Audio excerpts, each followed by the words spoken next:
this was a real period piece. It takes place in New York, and the clothes, the hair, everything about it, it really exemplifies that era, and a weird era it is. This is the point of the film where I'm watching the initial interaction with Henrietta, and I begin to notice there are some patterns with her character that sort of align with a trope a trope that has a name that we're more familiar with today, which was the name is called a Manic Pixie Dream Girl. Well, a Manic Pixie Dream Girl is not supposed to be a positive archetype. I think that's a now thing. See, I have this thing where I think men are caretakers. Mm-hmm. And if you're vulnerable enough, the man will take care of you. It's all right. It's not for long. To murder your wife. Hi, welcome to The Real Generation Gap. I'm BJ King. Fred Satilli. And the movie we're reviewing today is the 1971 film A New Leaf, Money, Marriage, and Murder Plots.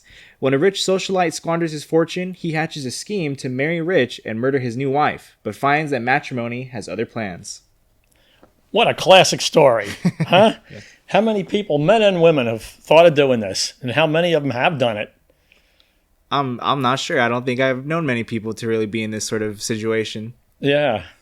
This was a real period piece. It takes place in New York, and the clothes, the hair, everything about it, it really exemplifies that era, and a weird era it is. Mm-hmm. Yeah, Walter Matthau, he is just a pure man's man. He's got no interest in any kind of social thing. He's born rich. He exploits his wealth, and I love the opening scene. Well, the opening scene where you see the medical thing. Yeah. It turns out they're working on his car. It's like an EKG, yeah. And at that time, you're right. At that time, carbon on the valves was a big deal. They went from leaded gas to unleaded gas, and it created valve issues and carbon on the valves. And, so they made a lot of jokes about that up front. And even when he went in the high-performance airplane, the guy said, I have a little struggle with this plane. Sometimes you get some carbon on the valves. Yes, my mechanic says there's been carbon on the valves in the look he gives. Right, like, don't they all? Mm. But the opening scene I'm talking about more is when he starts to have the bounce checks. Yeah. And he realizes that he's out of money. And he goes to his accountant, and this is very dear to my own heart, because I try to explain things to people that really one sentence should do it. Mm-hmm. You had a lot of money. You spent more than your interest. You spent your capital. You've drained your capital. And now you've spent all of your money. You shouldn't have to keep talking after that. Mm-hmm. But Walter Matthau, he's like, you don't understand. My club dues need to be paid. What am I paying you for as my accountant if you're not handling this? And the accountant's like, how else can I explain this? Your funds are depleted. You have no money. Yeah. Are you telling me I have no money? Yes. Well, this check for his car repair has to be paid. He just can't perceive of his own problem. And it takes him a long time to get it. And then once he realizes that he doesn't have any money, he's driving around in a Ferrari in Upper West Side of New York with people Rolls Royces and everything, and I'm poor. Yeah. I'm poor. Meanwhile, he has a servant, and he's got a fantastic apartment and a huge art collection, and it's all this kind of other stuff. So that's the first thing in the movie that I liked, and why this is a classic for me, is because this accountant has to explain this to this guy. And I've had the same problem in my life where no matter how I told somebody something, they just wouldn't get it. Yeah. And I don't know why humans are like that. I don't know what makes them, where it takes some time for the reality to sink in. But after a while, the reality sinks in, doesn't it? Yeah, I mean that's the thing about Graham is that he's been so comfortable in this luxurious life that he's kind of useless. He's totally useless. So we just had that in another movie. He has right? He has all this money, and he has no idea what the word capital even means, which I thought was very funny for a man in his financial stature to be incapable of. So it's funny because that's kind of his character a little bit, is that he's kind of this sort of useless man a little bit that doesn't really know what to do without money. There's kind of a Cheers episode that kind of reminds me of that, where Diane's mother comes in and she just doesn't know how to operate without money when her money runs out as well. Right. So that's kind of his character there. Another classic story in the story. Mm-hmm. A few weeks ago, I said I didn't like people who are untested. Mm-hmm. Remember me saying that? Yeah. Somebody who never really had a hardship. They never missed a meal. They never were cold. They always just had everything. And that's somebody born into money. He doesn't know how to be anything but rich. Mm-hmm. No responsibilities. He's got skills. He can ride the horse. But he doesn't have any practical skills, any marketable skills. Yep. And that's when he comes up with this scheme. He comes up with this scheme that he has no money, he has no skills. Who comes up with the scheme? His manservant. That's right. And the manservant's great because he says, nobody has a manservant. I'll never get a job. He says, you've kept a tradition alive that's been dead for centuries. I thought that was really a funny thing. Yeah. But the manservant knows how to take care of the problem, doesn't he? Yeah. He even has someone to do the thinking for him. Right. Right. And so then that's when they come upon this plan, or the manservant comes upon this plan. He's like, why don't you just marry rich? Why don't you just, It's funny because the manservant doesn't tell him to get a job or to develop skills. The first thing he says is simply, marry someone rich. And I thought so many other options besides just marrying rich to make a fortune of your own. And he just immediately pounces on that idea. But then goes into not at first. Not at first, because he's still entrenched in the fact that he has a standard, right? Yeah. I don't want to live with somebody. I don't want to come home to somebody and tell them where I've been and what I've been doing. It's like you're out of options now. Yeah. Right? You're out of options. And he's out of options quick, isn't he? Yeah. And that's when he comes up to the second part of the plan, which is, well, if I have to marry someone, I don't want to be married to them forever. So maybe at some point during the marriage, an accident happens or they get booted out. So then he comes up with this pretty insidious plan to marry someone for their money and then some way down the line get them removed. And he throws the dice in a major way. Yeah. He goes to his rich uncle and he says, I have to be rich for like another 3 months. Mm-hmm. Give me $50,000 in 1971. That's like $500,000 now, mm-hmm. right? Gas was in 71. Gasoline was like 45 cents a gallon, right? For 100 octane, Sunoco 260, not the 93 that we have now. It did catch me by surprise when he said that his Ferrari was $15,000, and right, I was like, wow, okay. And it was paid for. Yeah. Like, well, we would just put that on a charge card now, right? So, yeah. So a beautiful Ferrari 275 GT. Right, with carbon on the valves. Yeah. So he goes to the uncle, and one of my favorite lines is, he says, I need you to give me this money, and the uncle says, if you don't pay me back in time, I'm taking everything you have, your apartment, your art collection, even your car. I'm taking this. And he says, I'll do it. I'll take it. He throws the dice for everything. It's all or nothing, right? Go down gambling. You may never have to go, right? Mm-hmm. And the uncle, who just despises him because he really is a maggot. Yeah. He says, okay, well, considering our relationship at this point, you can call me Uncle so-and-so. And he says, you can call me Mr. Graham. That's a great moment. Yeah. So now he's got plenty of money to move in the social circle that he needs to move and everything. He's going to pick up the check, right? He needs money. So they make the plan. Mm-hmm. And the first women that he meet are repulsive. And he's terrified of them, and he can't stand it. But finally, here's the great one, right? The one in the bathing suit there. And she's extremely horny. And he's the last thing. Look at her. She's, they're going water skiing together. And all she's telling him the whole time is how she's extremely horny. So he knows that this isn't going to happen. Yeah. And he's getting desperate. He's only got a few weeks to go. and he meets the shyest, most demure, scandalously rich young lady. And all she's interested in, she's a university professor, she's a botanist, and all she wants to do is find a plant that she can name after herself. She'll discover a new genus, phylum, species, whatever it may be, something that's unique to her. This is her thing in life, is to find a new leaf, right? The movie's called A New Leaf. Yeah. It's a double meaning, right, as you discover. He says that he would like to date her. He would like to meet her. Well, no sooner do they start the relationship, I guess I'm saying it out of sequence, but he finds out that everyone is taking advantage of her. Her accountant is taking advantage of her, her house staff, her chauffeur, everybody. Nobody is honoring her. Her quiet and demure nature makes her the ultimate doormat. And I know you had some interesting thoughts about that. See, this is where the problem of the film sort of, this is where I think I began to sort of fall out with the film when Henrietta is first introduced, because that is her character's name. Yes, her name is, there she is on the screen. that's And Henrietta. she's always got this hairnet thing. It's such a weird, you couldn't have that outfit now, you know?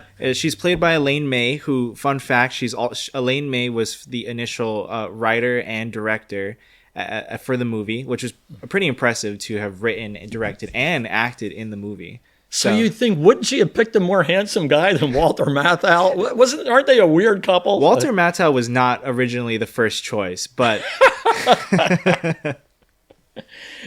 I can believe that. at the time he was a big name, and that's why they picked him I believe for his comedy acting as well. At the time he was more of a bigger name. But back to Henrietta, this is the point of the film where I'm watching the initial interaction with Henrietta, and I begin to notice there are some patterns with her character that sort of align with a trope a trope that has a name that we're more familiar with today, which was the name is called a Manic Pixie Dream Girl. Ever met a woman who's quirky, impulsive, and plays by her own set of rules? You know what I do when I feel completely unoriginal? Blah, blah, blah, blah, blah, blah. I make a noise or I do something that no one has ever done before. If you have, and you're a lonely, sad sack dude in a movie, then you may have encountered a Manic Pixie Dream Girl. See, I have a gift. Special ability to help men with problems. Originally coined by AV Club writer Nathan Rabin, this term became part of the pop culture vernacular because it so perfectly encapsulated a certain type of female character that had become prevalent in a certain type of movie. I'll race you to the bedroom.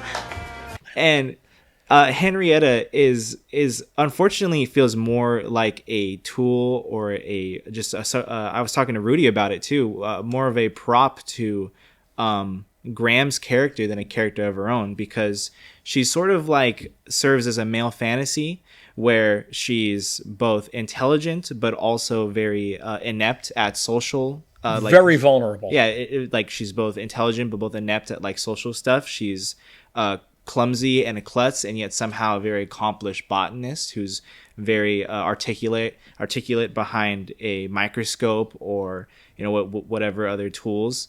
And she's also rich and in high society, but also simultaneously charitable and down to earth. You especially see that when Graham is trying to tell her about this like very fancy wine that they're drinking at dinner, but she's just all she can talk about is like, I've had this wine cooler once that my students showed to me, which showed both that she was, she's in high society, she's at the table, But she's camping with a guy who's drinking Mogan David extra heavy Malaga wine with lime juice. Yeah. Like what? It had a big impact on me as a kid when I saw this, when it was new. Yeah. It made me want to go out and try to find Mogan David extra heavy Malaga wine and see what it was like. And, what a weird name for it. Like, who would buy that? Mm-hmm. Right? But see, that's the part where I sort of like, I begin to have a sort of problem with Henrietta's character a little bit, is that everything that she has as a character is kind of just meant to serve towards Graham's ends. It's like Graham is this guy who's very well versed in high society, and he is able to take advantage of the fact that he's very self-absorbed, which she mistakes initially for self-assured. So he takes advantage of the fact that she's insecure. He takes advantage of the fact that she's not very knowledgeable or like, very articulate in high society sort of manners. And he, knows exactly how to smooth talk her. And he's kind of rewarded around every corner in this movie for being essentially kind of malicious and predatory. Yeah, he is a predator. Yeah. That's for sure. Mm-hmm. That's for sure. And it's interesting how, I have this thing where I think men are caretakers. Mm-hmm. And if you're vulnerable enough, the man will take care of you. Now, we just saw Lion in Winter where they had two people that were extremely strong, right? And they took care of each other. Even though they were, combatants, they did. This woman is so vulnerable that even though he really intends to kill her and inherit her money and everything and then never have somebody like that in his life again, after a while, her vulnerability eats into his ego. And she does pretty well, doesn't she? Unfortunately, that is part of the Manic Pixie Dream Girl archetype, is that her sort of manic, or that all of her flaws, even though they're flaws. I just love that so much. Manic Pixie Dream Girl. Yeah. I don't think I ever looked for that.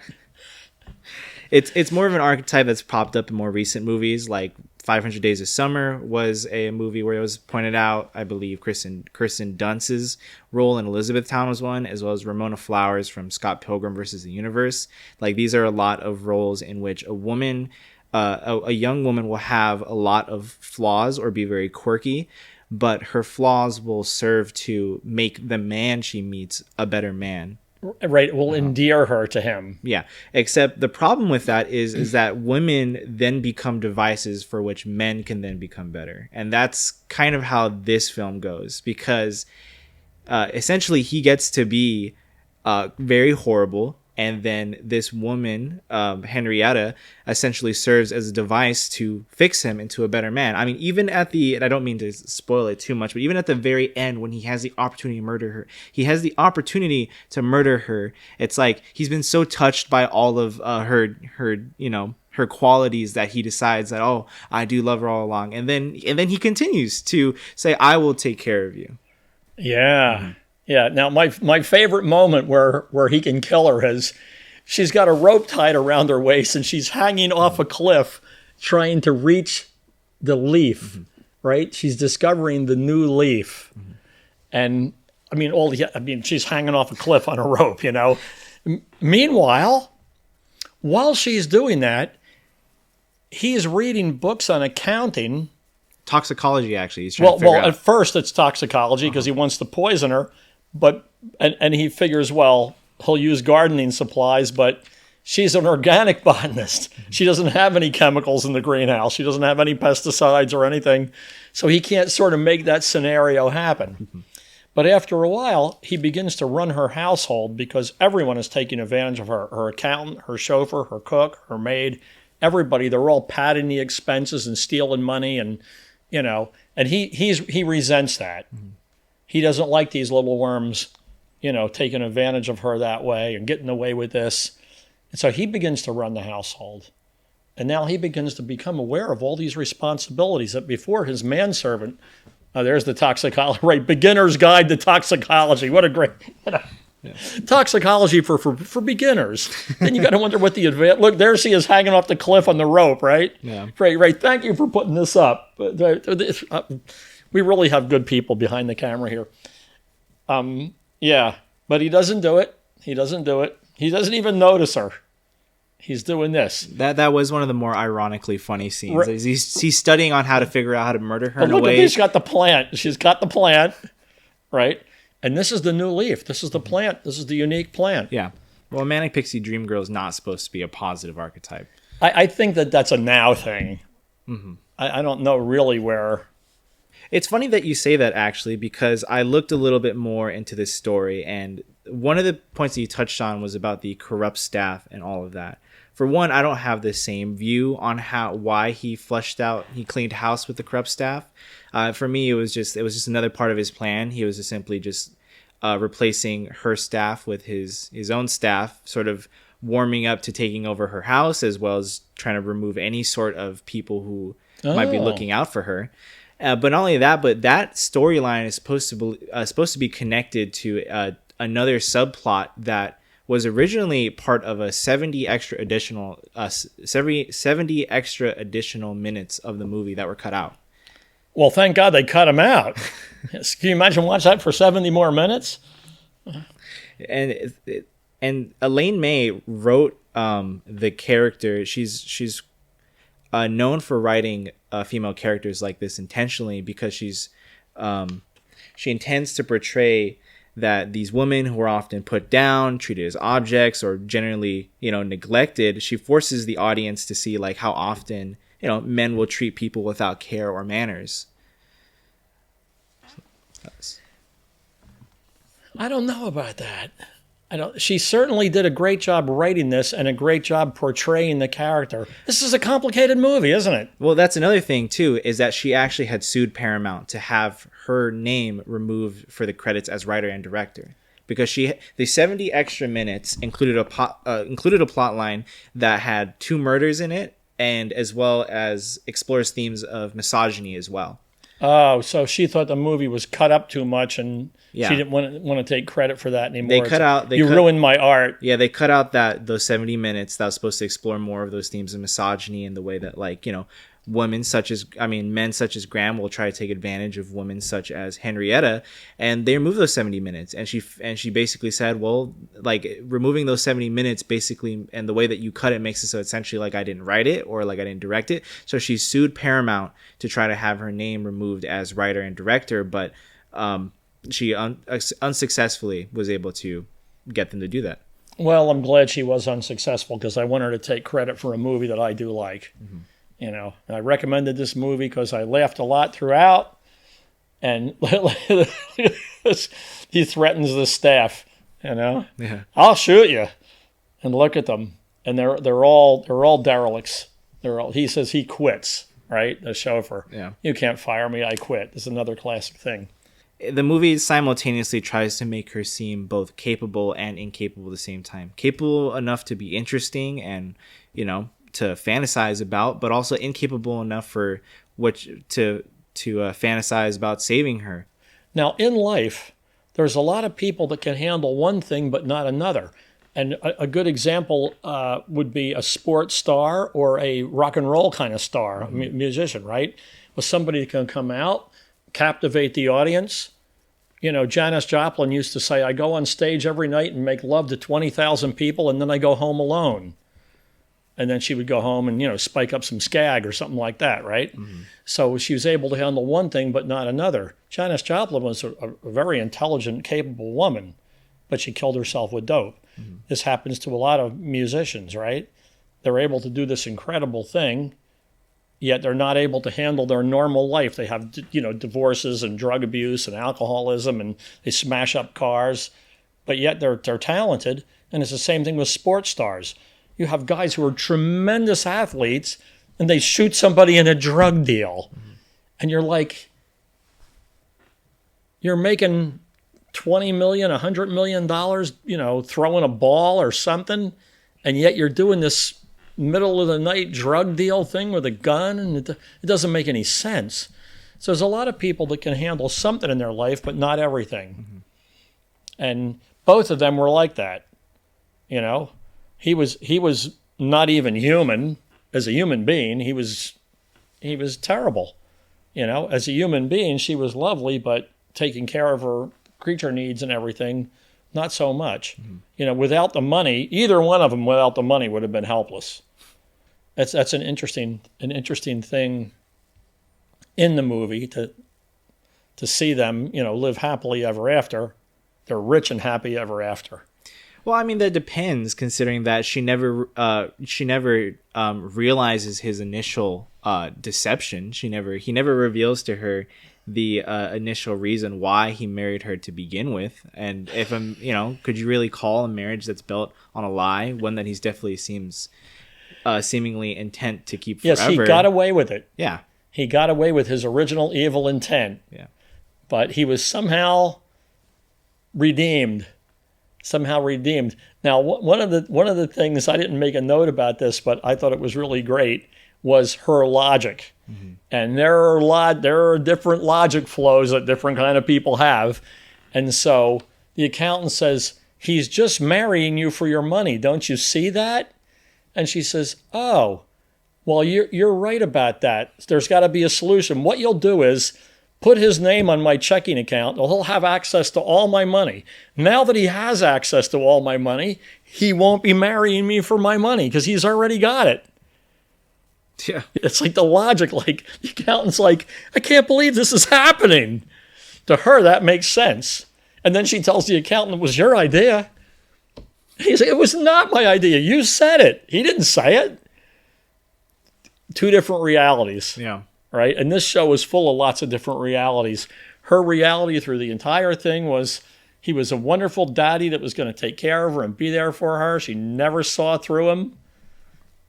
His, look at them at the end. Look at her. Yeah, but doesn't that did you say the word like daddy right in there? Yeah. Yeah, but doesn't that like already prove right away that is not an effective way to write a female character, nor is it a good way to write a male character? She's writing that character. This is a movie. Yeah, but she's proved, and the point of why she's writing that character is to prove that people will be looking to take advantage of those facts, and that is not a good thing. Complicated little movie, isn't it? Yeah, very much. This is why this movie has a cult following. Mm-hmm.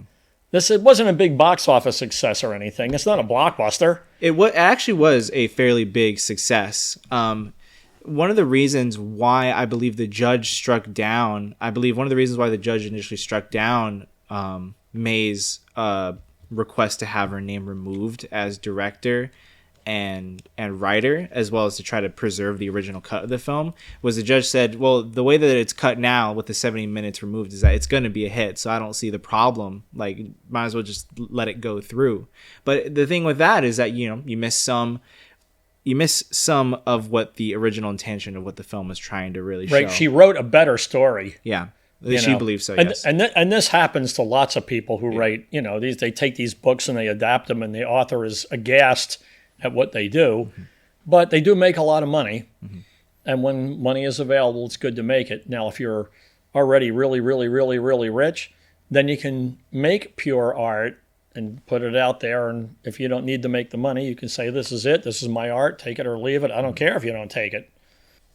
I think for me, the film, the humor to me was a little dry, and it was a bit hard for me to be comfortable with some of the themes as well as the plot of the movie when considering how certain characters are written and what kind of messages those sends, because those are, the implicit and explicit messages of a movie are very important to consider when reviewing it, as well as how much you can actually enjoy it.